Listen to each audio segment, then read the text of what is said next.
Hello everyone. माझं नाव आहे Juili Patwardhan. Last year म्हणजे 2023मध्ये मी प्रिलिम्स आणि मेन्स नंतर इंटरव्ह्यूपर्यंत पण मला कॉल आला आणि finally now have been selected in the Indian postal service in 2023 attempt.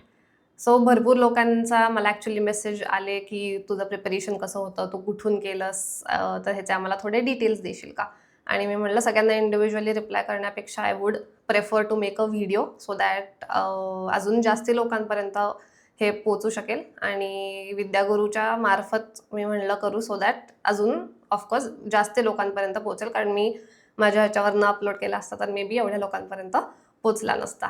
पण बेसिकली मला हे सांगायचं होतं की खूप लोकांचा मला हा प्रश्न होता की प्रिपरेशन तू कुठून केलंस आणि तुझी स्ट्रॅटेजी काय होती किंवा असं काय होतं. सो स्ट्रॅटेजीवर बोलण्यापेक्षा मी हे आधी जास्ती सांगेन की प्रिपरेशन तर मी ऑलमोस्ट सगळं मोस्टली पुण्यातूनच केलेलं आहे. मोस्टली म्हणजे सगळंच पुण्यातूनच केलेलं आहे.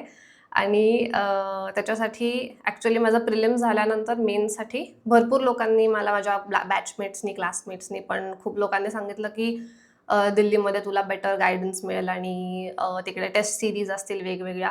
पण आय थिंक मेन प्रॉब्लेम जो आपल्या मुलांना येतो किंवा एस्पेशली महाराष्ट्राच्या लोकांना येतो की मिसगायडन्स खूप जास्ती प्रमाणावर मुलांना केलं जातं. देअर इज म्हणजे जेन्युइन गायडन्सपेक्षा मोर ऑफ मिसगायडन्सच जास्ती लोकांपर्यंत पोहोचतो आणि त्याच्यामध्ये ऑफकोर्स 1-2 वर्ष आपल्या लोकांची वाया जातात आणि ते व्हायला नको असं मला जेन्युइनली वाटतं. आणि विद्यागुरूसारखे बेसिकली दोघंही मेंटॉर्स मला खूप माझ्या अर्ली स्टेजमध्ये मिळाले आणि त्याच्यामुळे माझं actually struggle of finding the best mentor for my strategy आणि फॉर माय सेल्फ हे माझं स्ट्रगल त्याच्यामुळे खूप कमी झालं.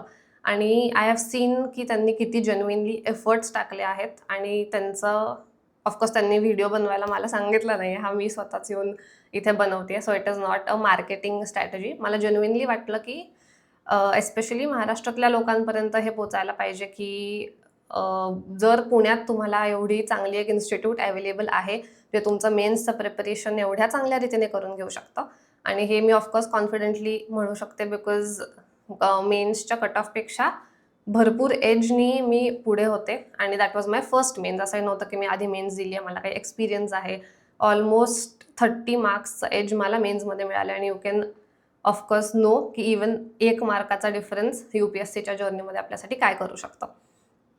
म्हणून मला असं वाटलं की एवढा जेन्युइन गायडन्स आणि ज्या स्ट्रॅटेजीज त्यांनी फॉलो केल्या की डेली आन्सर रायटिंग असेल आणि ते माझ्यासाठी खूप हेल्पफुल होतं.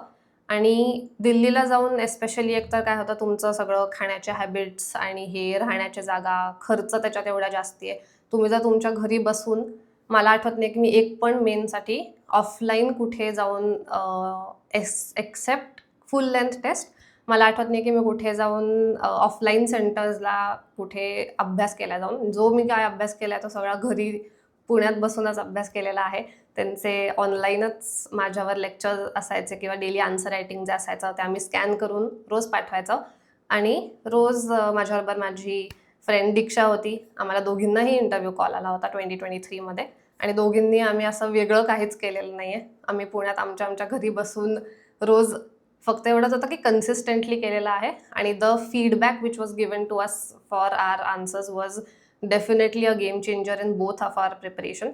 त्यामुळे माझं मेन्सचं आधी काय प्रिपरेशन असं खूप झालं होतं असंही नव्हतं. मोस्टली मी जे केलं आहे ते अभ्यास करत करतच मोस्टली GS2, 3, 4 असेल ते सगळं मी ड्युरिंग प्रिपरेशनच केलं आहे. सो आधी प्रिलिम्सच्या असं माझं खूप प्रिपेअर्ड नव्हतं. ऑप्शनल ऑफकोर्स प्रिपेअर्ड होता, बऱ्यापैकी प्रिपेअर्ड होता.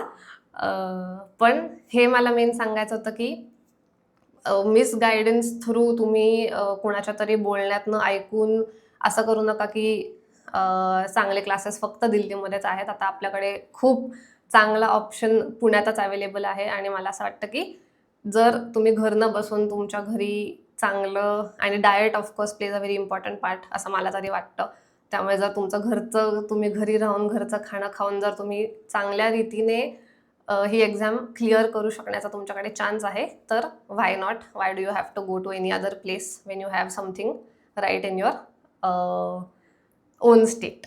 सो फक्त एवढंच मला सांगायचं होतं. बाकी हे असेल तर तुम्ही नक्कीच अमित सर आणि विराज सरांना कॉन्टॅक्ट करू शकता पुढे for any other further updates. ते तुम्हाला नक्कीच ह्याच्याबद्दल गाईड करतील याची मला खात्री आहे. So thank you and hopefully I will see you soon. Thank you.